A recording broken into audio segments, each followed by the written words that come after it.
all different type of couples. Yeah. Even like in the fashion industry, I got to hang around in the fashion industry and plant. You see some of these beautiful models that you see all over television and you know, the premiere ads, clothing, hair, and all that. And they be with some of the guys. You like, how in the world did this guy hit her? Maybe on a subway and walking, like no, not even a car. Yeah. And it just shows you like, wow, we're so materialistic, and women fall into, and the guys fall into, oh, he gotta have this, he gotta have that. And they just be, if I love you, I love you. Right, you're right. Yeah.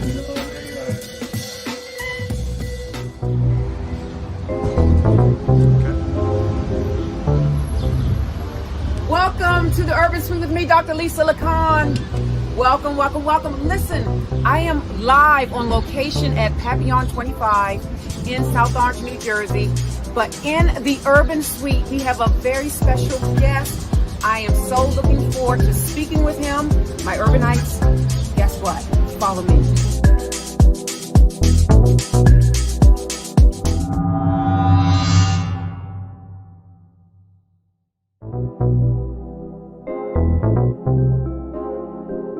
You are entering the Urban Suite with Dr. Lisa LaCon.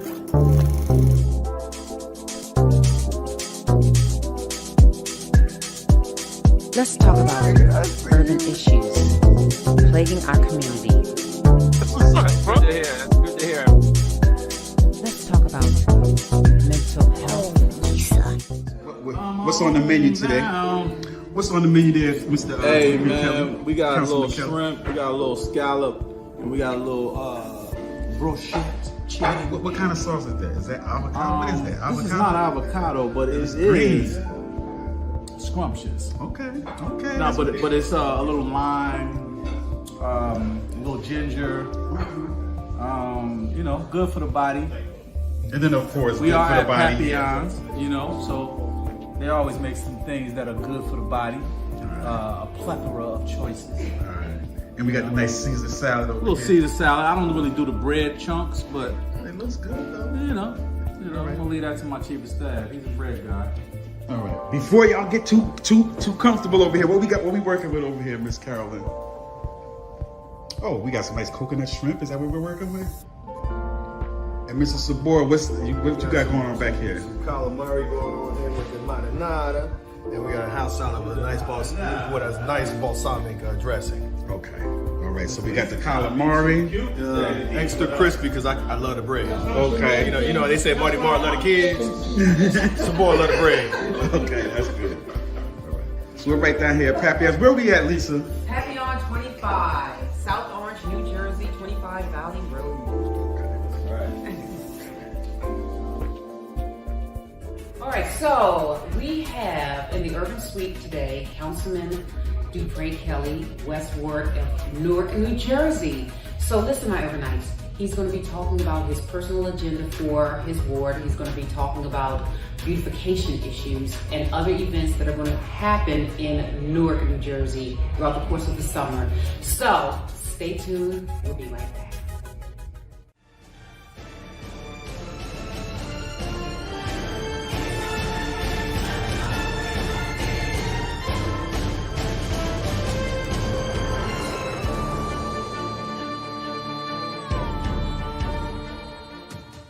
I have been working at Blessed Ministries, and now, believe it or not, I definitely see at least 400 candidates per month, helping them with jobs, training. I bring in companies to interview, do recruitments, set up job fairs. You know, I'm really engaged. And oftentimes, the first impression is a lasting impression, especially to employers. Give people an idea of what we may see on a day-to-day basis. Some of the individuals we're dealing with, they're young. And you figure over the last 3 years, most people have been in the house. They really didn't have any dress code standards. Everything was done via, internet or computer. But now we're coming out of all of that.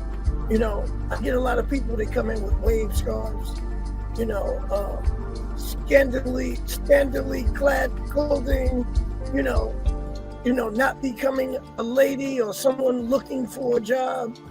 Oh, well, go ahead, because I can keep going on. Oh, okay. On some real job interviews, and I'm going to act ratchet. Got a button up on so it could look like I'm ready for an interview, but I'm coming in there with some booty shorts on and some slides, period. Hi, I'm looking for the man. All right, so look. The wave scarves on, they won't take their hat off. They got these black and miles on the side of their ears. Some people, they don't have a filter. They just curse in public, using the F word, using the N word. And I have to correct them on a regular basis. This is not proper protocol. Right. Why did you come in not looking interview ready? Like, you don't have on the attire of an interview. I have on a white button up. What do you want me to do? Put on a suit and tie? I have a white button up, At least sir. look interview ready. Are you looking at my breast? I'm not looking at your Okay. I'm looking. All right, so let's go down this list. Yes. Her attire is inappropriate. She's very combative, dismissive. Her language, she's using profanity in the interview. And the reason to be hired, she said, because she wants to travel and hang out with her friends. And then she's just impolite, her whole behavior. Like, this is the manager. She has no respect for him. She has no respect for the company. And to be perfectly honest, the way she carries herself, she has no respect for herself.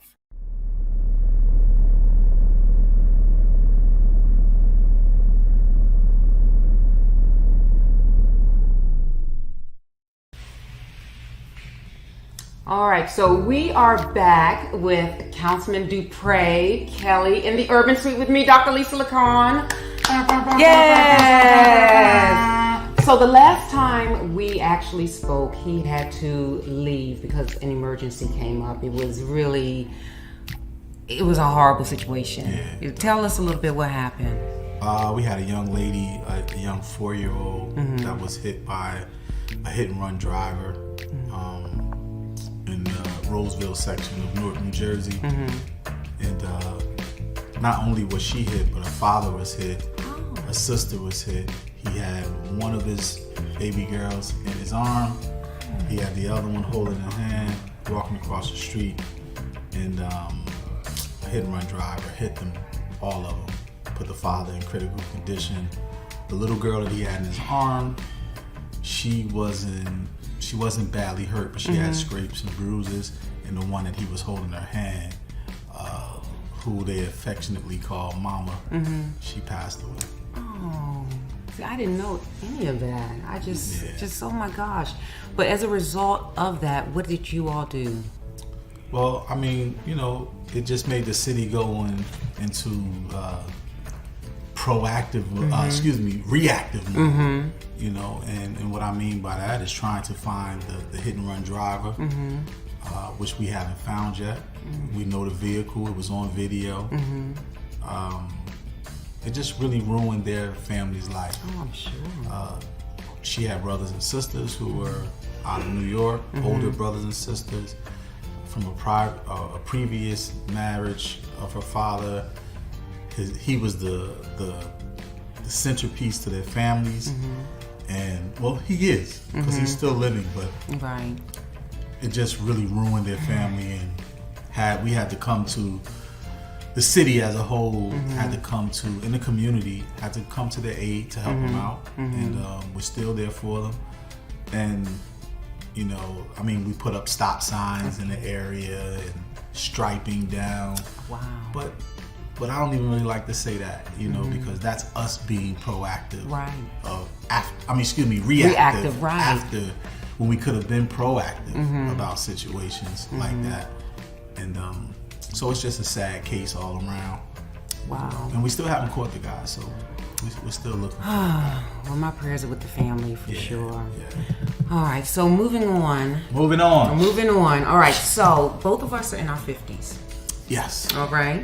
Now, when Wait a minute. Yeah, 50. I am 53. You look Yes. amazing. Oh, thank you. Amazing. Thank you. And I have 4 children. Oh, wow. Lord. How old? So the oldest one is 24. Okay, all right. 18 to 24. They're literally 18 months All right, apart. mine's is 35. So. Oh, wow. Yeah. So are you a granddad? No, she's okay. she's a good girl. Oh, okay. No, shout out to Alnisa. So Don't be it's so calling me this weekend out here to talk about anything. Nah. So when we reach that age of 50, oftentimes things happen. So we just had a guest on my show, Dr. Bryce Ratliff. We're talking about colon. Have you had your colonoscopy? Shout out to Dr. Ratliff. Tropical sprue, like I said, celiac sprue. You can have an inflammatory colitis. So you have inflammatory disease, Crohn's disease, ulcerative colitis, all those things that require heavy doses of corticosteroids and big gun treatment just to calm the inflammation of that portion of the body down. So gut health is tremendously important.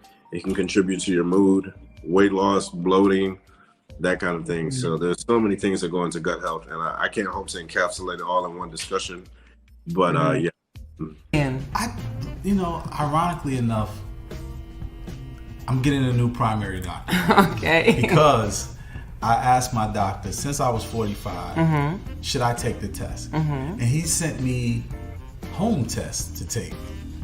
And I've taken the test, and he would say, everything is good. But my mother, she's an old school lady. Boy, did you take your colonoscopy yet? I was like, colon, what my colonoscopy?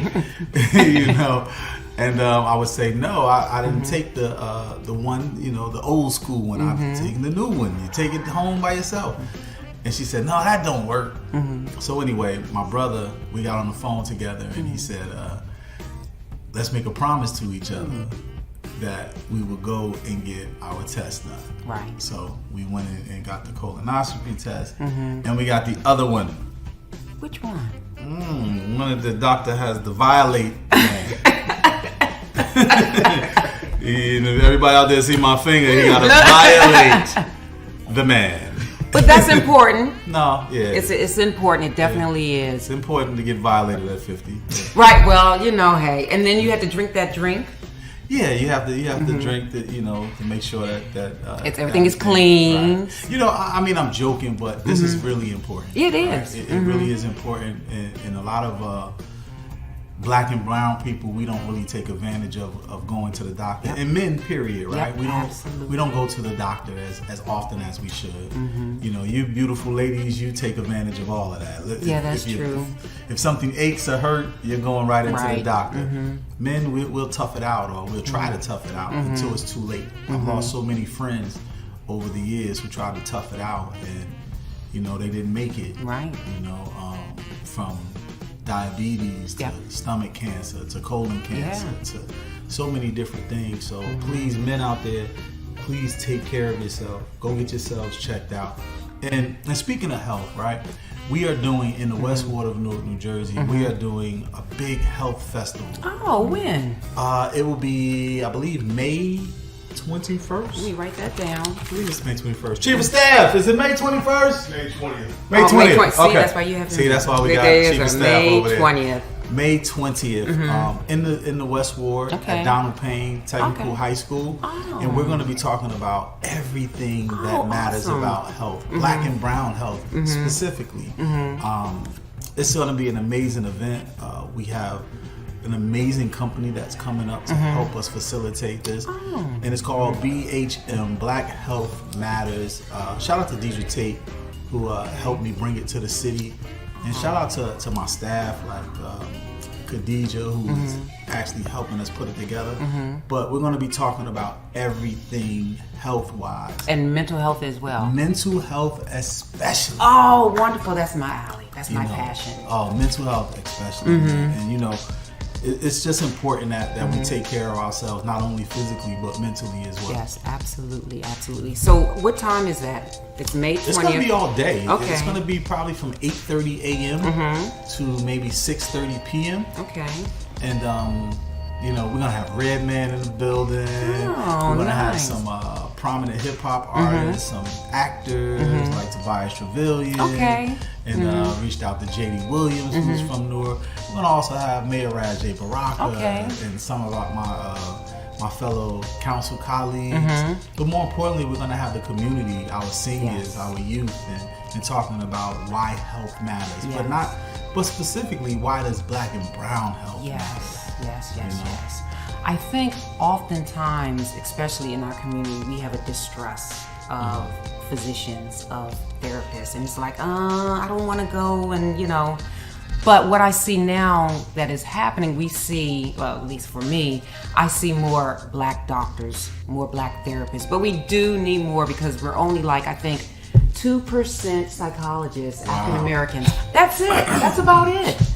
And then out of that 2%, how many are really good, Right. So May 20th at, where is it? It's at Donald Payne Technical High School in Newark, New Jersey. Specifically the West Ward, Newark, New Jersey. Oh, wow. 9th Avenue, Newark, New Jersey.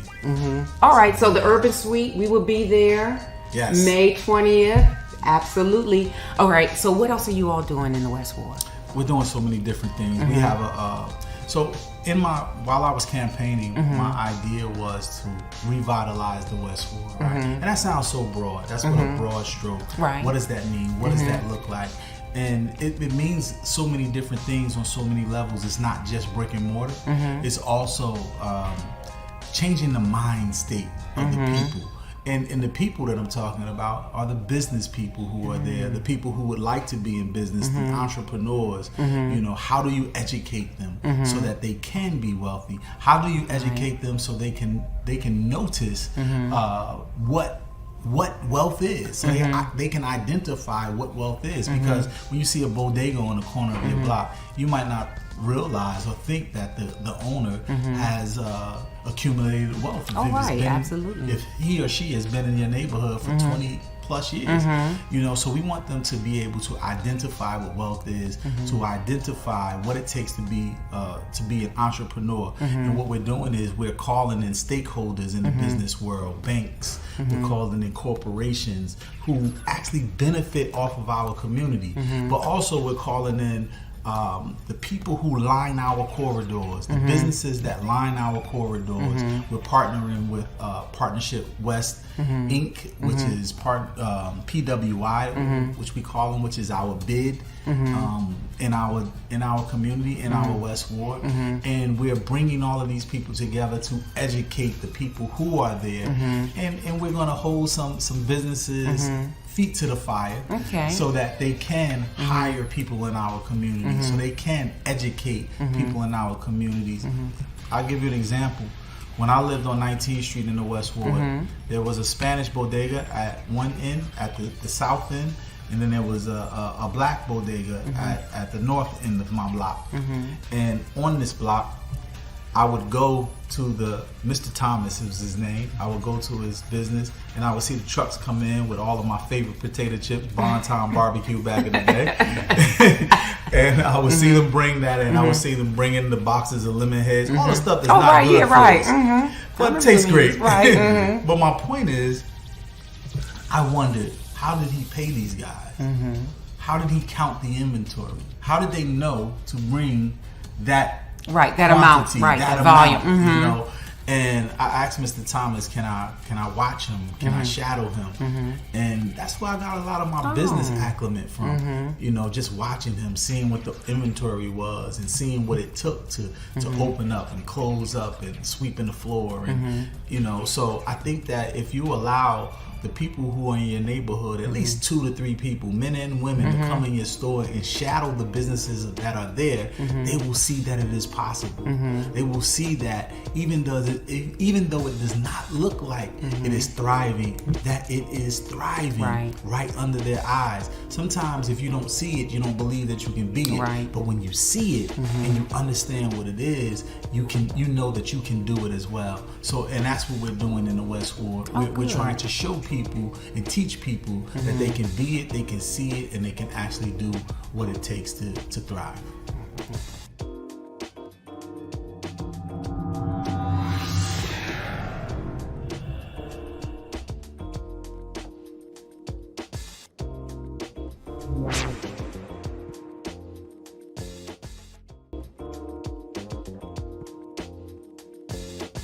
So, question.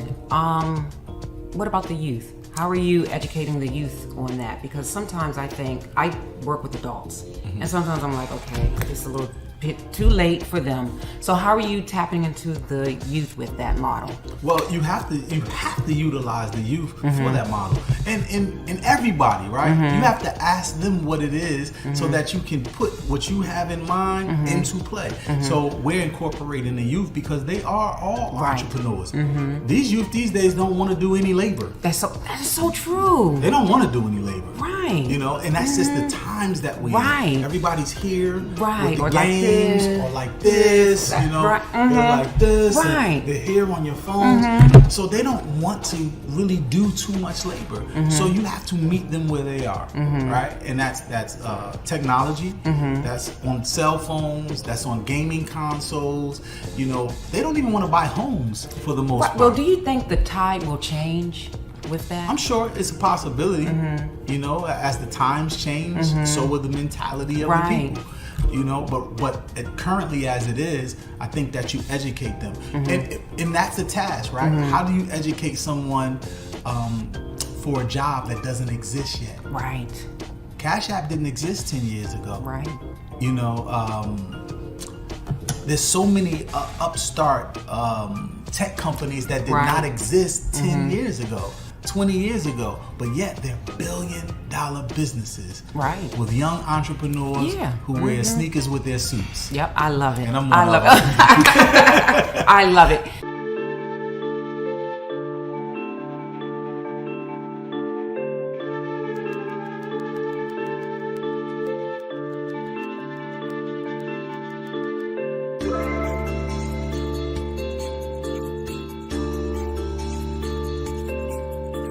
Hey, you guys, guess what? We just reached 10,000 subscribers. Yes. Thank you so very much for tuning in with me in the Urban Suite, Dr. Lisa LaCon. And guess what? You can find us every Tuesday, 7 p.m. Eastern Standard Time. You can find us on LinkedIn, Facebook, Spotify, iHeartRadio, all of those platforms. And again, I just want to say thank you so very much for my YouTube subscribers. And always remember, when you enter into the Urban Suite, this is when you laugh, learn, cry, and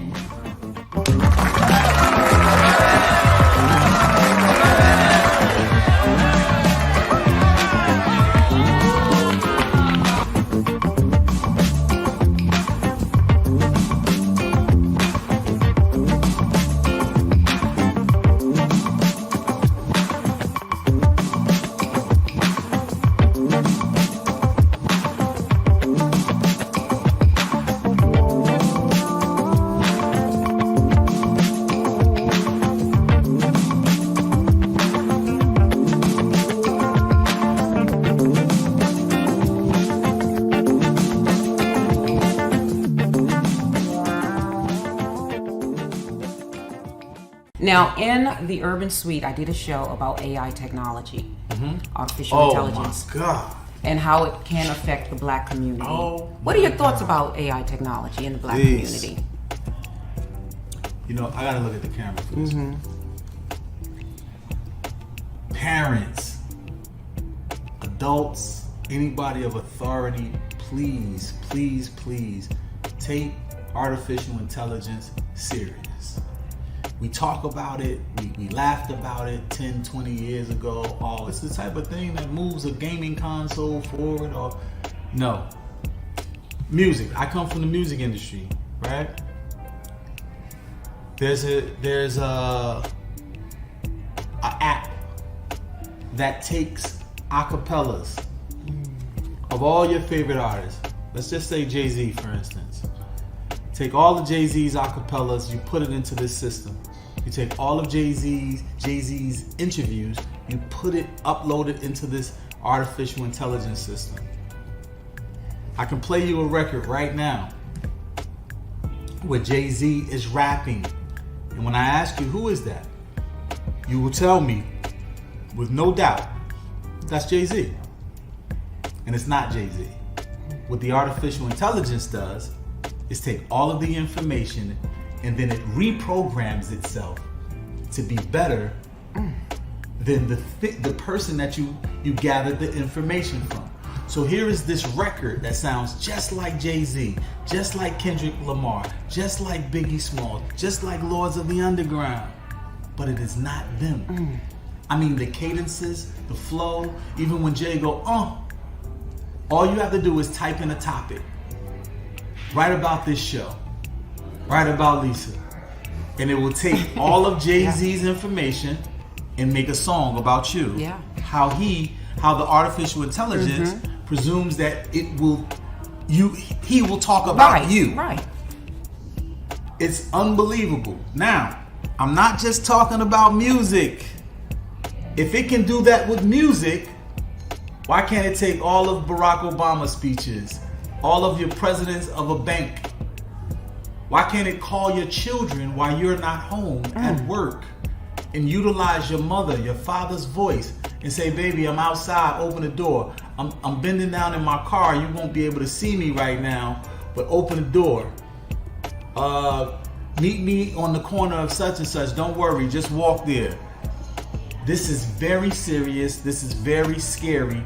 And I think that the Copyright Office, other than likeness, other than words, other than appearances, I think that we have to change the rules and the policy of the Copyright Office to now put the voice likeness, the audio likeness. Because if you don't do that, you will be going to court to try to prove that wasn't you. Yeah, we did a couple of segments, the good, the bad, and the ugly, because it's very frightening. Very. You know, it was so interesting because we grew up with the Terminator, the first one. That was in 1979, something like that. Yeah, she predicted it. Yeah. The beautiful black lady that they stole her whole story from. Yeah, she really did. And then even with The Matrix, she was the same woman. Yep. And here we are now, getting prepared for that. Yes. And then when it comes to entrepreneurs, how do we, like you said, how do you prepare for an industry that isn't here, or we don't even know if the industry is going to exist because of AI? For real. Yeah, because of the AI technology. You know what, too, Lisa? Like I used to sit in bed and watch. I'm not a TV watcher, but maybe on a weekend, late night in a hotel on the road with Lords of the Underground, I would see these IBM commercials that would just say, Watson. Yes. Then it goes, the IBM slogan will pop up. Bing, IBM. Yep, Watson. That's all it would say. Then another commercial, like a typewriter, IBM, and then some type of computer graphic, and then it'd be like, Watson. Yeah. I used to say at that time, I said, man, we in trouble. Because here it is, IBM is not the most popular computer company at the time. No. But let alone, they're doing these commercials that has nothing to it except Watson. See, now you were better than me, because I was totally confused. I'm like, what? It's programming. Yeah. You know, I went to Shaw University and studied in radio and television, and I understood that this is programming. It's television, you know? So this is programming to get you prepared for something that doesn't exist yet. And then I saw Watson on Jeopardy. He had a British accent, right? Yes. Watson, yes. And he played Jeopardy. And he won. And he won, of course. But there's this game that's very popular in the Asian continents called Go. It's like a game that's higher up than chess. And Go has it's a mind game that's unbelievable. It's a strategy game that's unbelievable. Like I said, it's probably a few steps above chess. And on this game, they have this guy from China who's the world master of the game. It's called Go. And he played Watson. And Watson beat him. He played another computer. The computer beat him. He played the AI, and the AI, he got like 3 moves close to almost winning against the AI. And then only to find out that the AI only makes moves to win. So it doesn't matter how close you get to him or not. And then it learned that the AI started to make moves that no human has ever done. So no human has ever done these moves because they don't think that far with their brains and with their minds. So that means that the AI will take the information, do it until it starts to create moves and start to do programs that never existed. Right. So that means when you implement AI into something, it will be able to recreate itself and take over. Absolutely. Yeah. But hold up. Are we saying Councilman Dupre Kelly is against technology? Never. Okay. I'm just telling you the possibilities of What's gonna happen. what could happen. So how we prepare our kids for this technology? How we make them the users of it? Well, that's the question. Creators of it. That's the question I just proposed to Lisa. Yeah. Like, how do we prepare ourselves for things that have not yet been invented? Right. So yeah.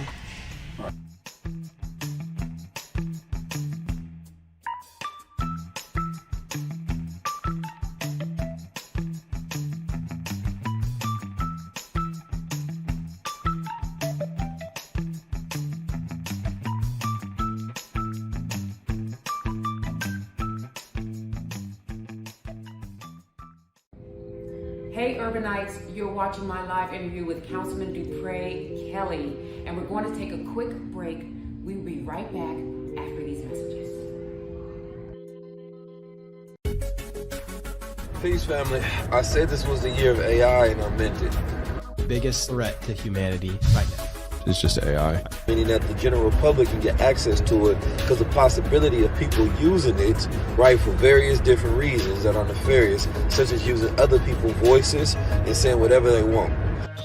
AI will only be a threat to humanity if it doesn't want humanity to be here, right? Like that's where it's a threat. Otherwise, I think there's like the micro or much more soon threat of what are people going to do? Hey, it's Jonathan. I wanted to see how close I could get to cloning a voice using less than 30 seconds of audio. Biggest threat to humanity right now is just AI. This is insane technology and I'm really scared right The now. world will be displaced by technology. What does that do to the fabric of society? You are entering the Urban Suite with Dr. Lisa LaCon.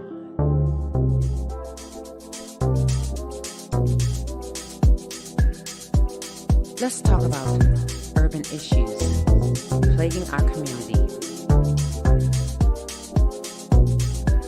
Let's talk about mental health.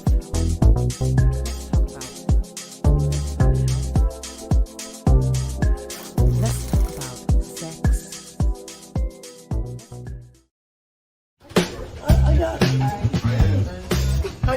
Mr. Montague, how you doing? Through the Department of Labor, and I'm loving life here. I'm getting the opportunity to help my community move forward. So that's why I'm here. That's why I'm going to continue to be here. I'm never going to stop working with my community. I'm never going to give up.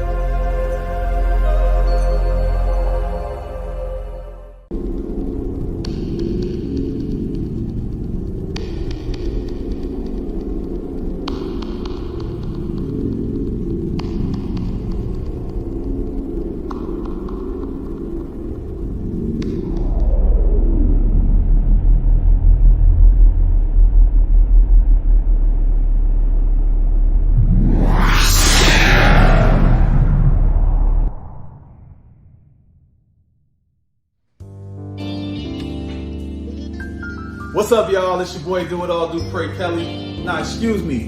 Councilman Dupre Kelly, and you're watching Urban Tools for Change Network. Hey, Doc, where you at? Dr. Lisa LaCon. You already know how it goes down. Come on.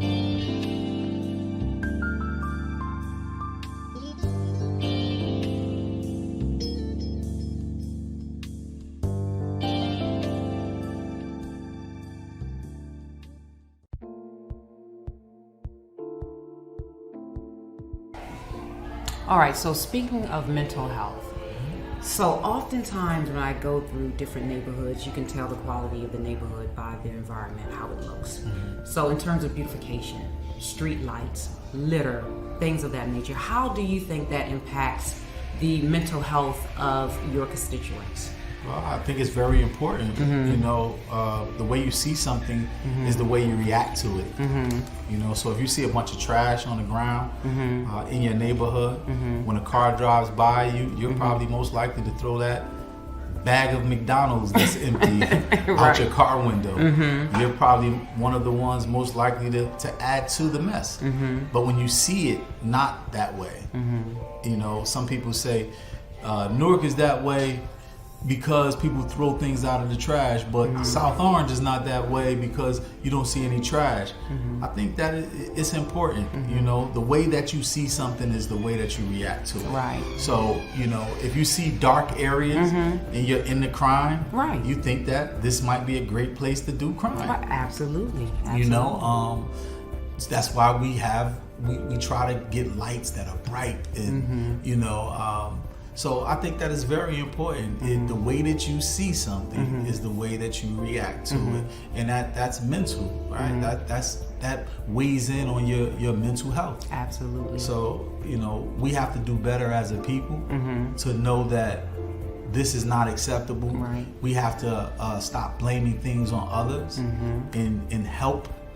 And what I mean by that is if you rent the home, but you don't necessarily own the home, sweep up in front of your property. Clean the property because you utilize it. Right? You know, you utilize it. There's some people who rent furniture. Just because you don't own the furniture, you're not going to clean it off. Right. And I think that's a mindset. That's a, you know, that has to be penetrated, and because people just don't understand. If they don't work hard for it, there's a sense that they don't appreciate it. I remember when I was growing up, I got my first job at McDonald's. And I bought my VCR, my TV, and I took such great care of it because I worked hard for it. But I think sometimes people think, you know what, I didn't really work that hard for this. This is not mine, so I don't respect it as much. And I do see that as a problem and as an issue. And it goes back to what you were saying about wealth. Because if you don't establish the wealth, how can you own anything? And I always tell people, graffiti artists, I'm like, when they're tagging things, I'm like, many graffiti artists probably don't own property. Because if they did, they would think, how much does it cost to remove the graffiti? It's not just $10. It's a whole bunch of money that you have to spend as an owner for that. Now, you said that you went to Shaw University. Yeah, but Lise, before we go on to Shaw, I definitely want to just kind of talk about ownership. Right? Okay. There's so many different ways to look at it, and I believe that you're right. I believe name denotes ownership, right? So, you know, signature, when you sign the line for the contract, you're saying that I understand the terms, or I am now the owner, or whatever that is, or I am the owner of this debt. Whatever it is, name denotes ownership. Right. So even with the graffiti artists who do not own the property that they're so-called defacing by the owners who own it, but they feel like they're putting their signature on it. And in different cultures, if you put your signature on it, you're claiming some rights to it. Well, they need to pay the mortgage. They need to do something, right? But and I think that's the mindset, right? That's the mentality that we deal with.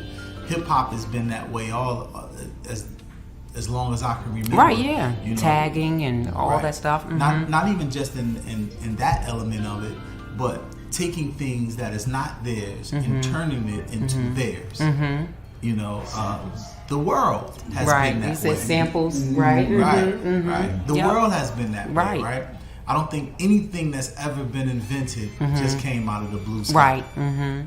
Because inspiration and influence comes from somewhere. Right, absolutely. Comes from you just looking into the ocean, looking into the sky, listening to a friend of yours, hearing a passerby say something that sparks something in you. So it all comes from somewhere for you to create what is now. So we get everything from everything around us. Right. Yeah, you're right. Know? So it's a mindset of what you do with that education, what you do with that knowledge. You know, and back to you saying, how lighting affects our area, how trash there or not there affects our area. You know, these windows of the souls that we call eyes, it takes that information and it puts it in the mind, and it moves your body on in your heart and your soul on what to do. You know, and even back to Mama, little Mama that got killed, you know, hit with her family.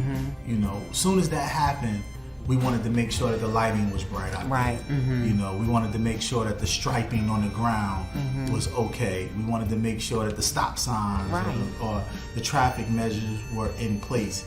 You know, even though being reactive, we need to be proactive like that in all of our situations. By cleaning up, by having DPW department, you know, Public Works, are cleaning our area, street cleaning, but it's not just about cleaning. It's about programming the mind. It's about doing programs to let them know what it is. When you do business summits, it's about showing that there is equity in our community. Absolutely. You know, and that you're involved in it. You know, and this is how you can become a valuable business partner in your own community. You don't always have to leave, but it is cool to go away and acquire knowledge. Bring it back. Exactly. And that's what we're doing in the West Ward with our business summits.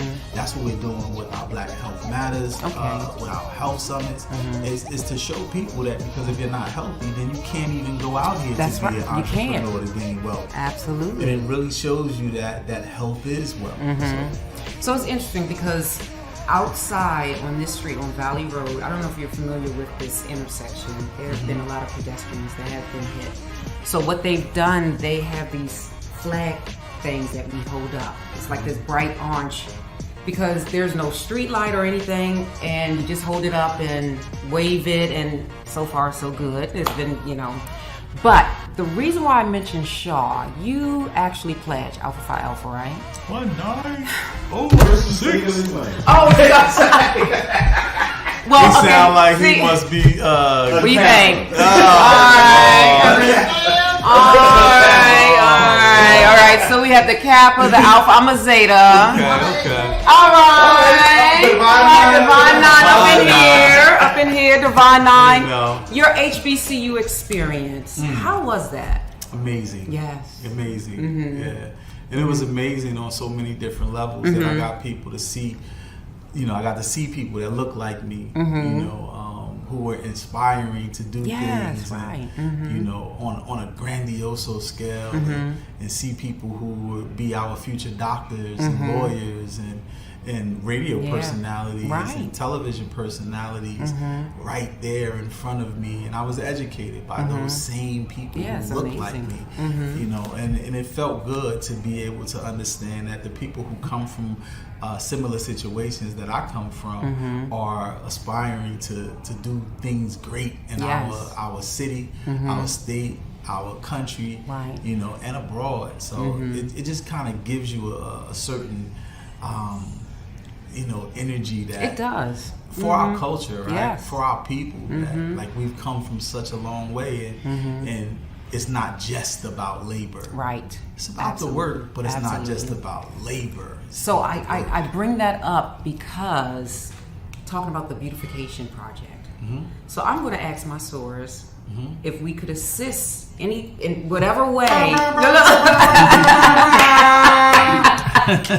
to help the West Ward. Please. Gamma, Omicron, Zeta. That's my chapter here. You know, I got a couple female cousins that's Zetas too. Oh, yes. Robin and them from the Bronx. All right. That's what I'm talking about. Shout out to my friend, brother, Mr. Funky. Love the underground. Hey, why don't we just get Divine 9 to come to the West Ward, help us out with the West Ward, man. Yes. You know, the Zetas, the AKAs, the Alphas, the Kappas, Yes, the Qs, that's the Sigmas, Yes. you know, the Iotas, That's right. the Gammas. You can bring the Gamma in on That's it. right. That's right. You know, The Deltas, yes. Cleanup. Yeah, divine line cleanup for sure. But that's what it's Absolutely. about, right? Yeah. You know, it's about us doing it together. That's so, right. That's right. You know. And the residents. That's right. Absolutely. You know, we absolutely. need to get you guys involved as well. Yeah. I would love that. Okay, wonderful. So yeah, So I'll you heard bring it that back. first. That's right, right here in the Urban Suite with me, Dr. Lisa LaCon. That's right, Doc. Any more? What do you? You can wrap it up. Oh, okay. So, Councilman. Doc. Oh, thank you so very much. Thank you so oh much. my Thank you goodness. so much. I Yes, appreciate yes. it. And hopefully I'll see you May 20th. May 20th, yes. Yes. Now what time will you be there? It's at 8:30, so I might be there at 8:40. Okay. All right, you guys. I thank you for coming into the Urban Suite with me, Dr. Lisa LaCon and Councilman Dupre Kelly of the West Ward in Newark, New Jersey. Yes. Until next time, Molly. And before we go, I just want to make sure, give people their flowers. Oh! While they're still here. Yes, thank you. Urban Suite. Yes. Salud. Got it? Yes. Perfect. Oh, thank you so much, Thank you. Councilman. Thank you. Now, for the most part, some people may feel a little uncomfortable about the graphics, about what we're going to discuss, because we're going to talk about our colon. Ew. Respectfully. And basically, some of the things, our body parts, you know, we get a little uncomfortable with it. This is very uncomfortable for me. I don't know what to say. People are like, oh my gosh. Oh my God, it's so nasty. We have to talk about it because at the end of the day, I'm going to say this, forgive me, some of us may be full of shit. Holy shit.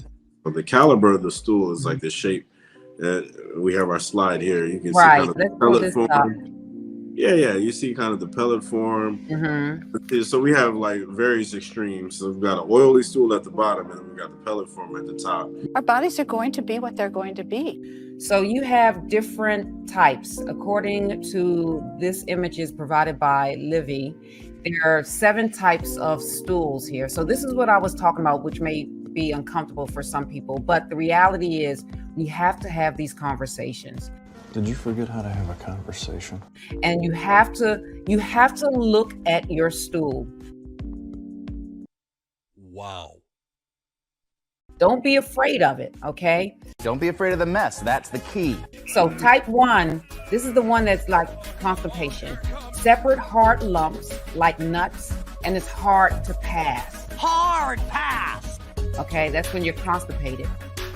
Type 2 is mild constipation, where it looks like a sausage shape, but it's a little lumpy. So you see that one? Well, what food have you been eating? And then type 3, it says that it's normal. It looks like a sausage, but with cracks on the surface. I've never had sausage. You never had sausage? And then type 4, it looks like a sausage. I can't read this thing. It looks like a sausage or a snake. Watch out for those snakes now. I'm just glad the snake was the only thing in it if you cut them a jib. Snakes on the plane. It looks like a sausage or a snake, and it's smooth and soft. Because when the going gets tough, the tough gets going. And then 5, type 5 says it's lacking fiber, soft blob with clear cut edges, passed easily. And then Can you shut the door? type 6, mild diarrhea, fluffy pieces with ragged edges, and mushy stool. What are you doing here? And then type 7, watery, no solid pieces, entirely liquid. All right, you can put that down. Put the poop down. Thank Right. you. Put the poop down. She said, look at it. She did not say touch it. So just remember that. Remain sanitary at all times. That's right. Well, you know, as a mom, I used to look at my kids' diapers to see. Ew. Respectfully. You know, it feels uncomfortable to talk about these things, but we have to have this conversation and we have to normalize it. It is never safe to fly during your trimester. That's right. So I was out the whole time. I just remember counting 10, 9, 8. And that was it. Bottom line, they didn't do that to you, though. Well, I was asleep. I don't know what they did to me.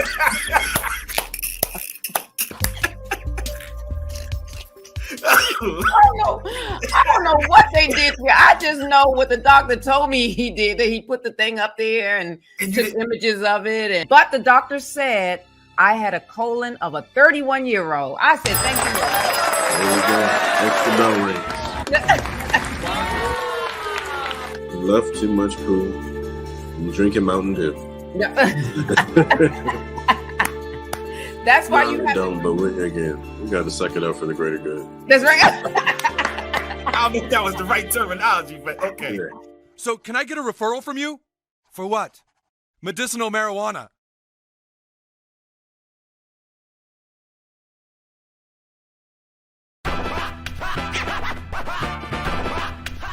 Thank you so very much, my Urbanites, for tuning in with me, Dr. Lisa LaCon, with our special guest, Councilman Dupre Kelly of the West Ward of Newark, New Jersey. As always, when you enter into the urban suite, it's when you laugh,